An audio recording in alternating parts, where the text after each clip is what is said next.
How often do you really listen to what your learners have to say or tell you or ask? And how often do you find yourself answering, we'll do that later, we don't have time today, you'll tell me another time, or yes, I'm listening to you, but you're not really there because you're thinking of all the things you have to do. So here's a tip that I use in kindergartens, but also in primary school. And it's called the English Mailbox. So I give them, or I ask them to help me build something like this. You can, of course, build the one you like. You can hang it on the wall. You can put it on a table. You can either ask them to help you color it out or paint it and make it with cardboard, or you can bring one that you have at home.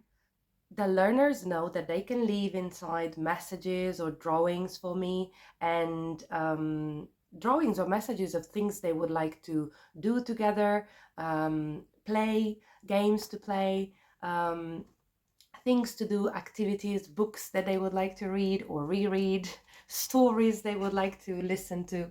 And it's really nice because it really helps with communication. And even if they still don't know how to use English or the English language correctly, they can leave drawings, and that is really helpful in communicating with you and in creating a sort of bond and relationship. So let's see what's inside. I received, let me see, a love message for me, lovely message. and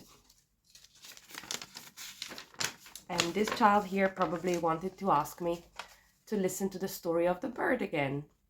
So let me know if it works with your learners. Bye-bye.